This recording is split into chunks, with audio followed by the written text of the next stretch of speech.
Voting సరళి ఎలా ఉంది? ఈరోజు 13వ తారీఖు మన 35వ డివిజను, 36, మళ్ళీ 37 ఇవన్నీ డివిజన్ మొత్తం కూడా మన ఉమెన్స్ కాలేజీలో ఓటింగ్ జరుగుతుంది. మంచి ప్రశాంతమైన వాతావరణంలో ఎలక్షన్లు జరుగుతున్నాయి. ఓటింగ్ శాతం కూడా మంచిగా వస్తుంది. పొద్దున పూట బాగా వచ్చారు. మరి మధ్యాహ్నం పూట ఎండ తీవ్రత వల్ల కొంచెం తక్కువ వచ్చారు. ఇప్పుడు మళ్ళీ స్టార్ట్ అయింది ఎలక్షన్, ఓటింగ్ మళ్ళీ స్టార్ట్ అయింది, మళ్ళీ పెరుగుతుంది.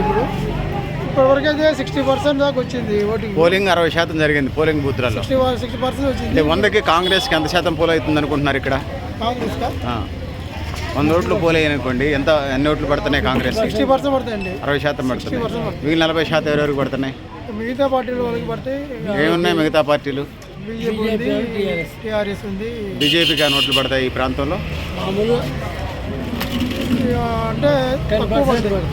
వైసీ సామాజిక వర్గం ఓట్లు కాంగ్రెస్కి పడుతున్నాయి, బీజేపీ పడుతున్నాయి? కాంగ్రెస్కే పడుతుంది సార్. కాంగ్రెస్కే పడుతున్నాయి. ఇంకా ఎట్లా ఉన్నది ఈ ప్రాంతంలో ఓటింగ్? ప్రశాంతమైన వాతావరణం జరుగుతుంది సార్, మంచి జరుగుతున్నాయి. ఇదివరకు గొడవలు జరిగేది కానీ సార్.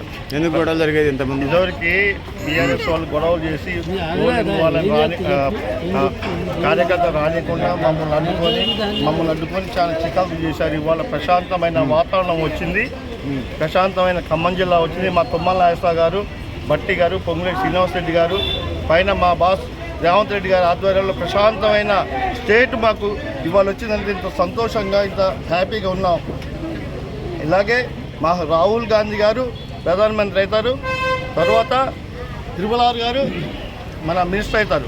100% కాంగ్రెస్ పక్కా. దాంట్లో పైన కానీ ఇక్కడ కానీ 12 నుంచి 13 సీట్లు వేసుకుంటున్నాం మా అంచనా. తెలంగాణ రాష్ట్రంలో 12-13 ఎంపీ సీట్లు వస్తాయి. అవును సార్.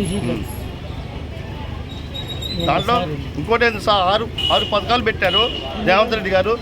ఇంకోటి ఏంటంటే 6 పథకాలలో ఫ్రీ బస్సు ఒకటి, గ్యాస్ బండ్ 500కి, మన ఆరోగ్యశ్రీ కానివ్వండి, 200 యూనిట్లు కరెంటు కానీ, పేద ప్రజలకు ఏవైతే ఉపయోగపడతాయో దాని ప్రకారం వాళ్ళ ఆత్మలో అస్తంగుతు నాటకపోయి మాకేంటంటే ఇంత అప్పుల్లో ఉన్న రాష్ట్రాన్ని 7 లక్షల కోట్ల అప్పులు చేసిన రాష్ట్రాన్ని దివాలా తీసి మాకు ఆ అప్పుని మాకు నెత్తి మీద పెట్టారు.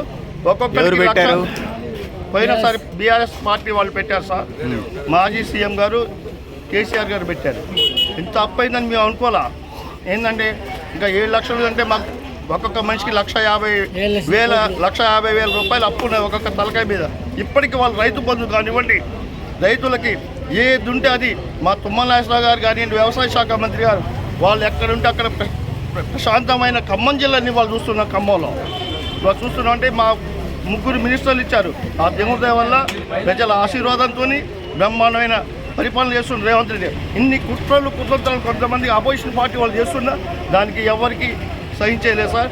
ప్రతి ఒక్క 6 గ్యారంటీల్లో ఒక గ్యారంటీ ఉన్నది. ఆగస్టు 15న ఆ గ్యారంటీ కూడా తీరుస్తారని మా రేవంత్ రెడ్డి గారు చెప్పారు. Thank you sir.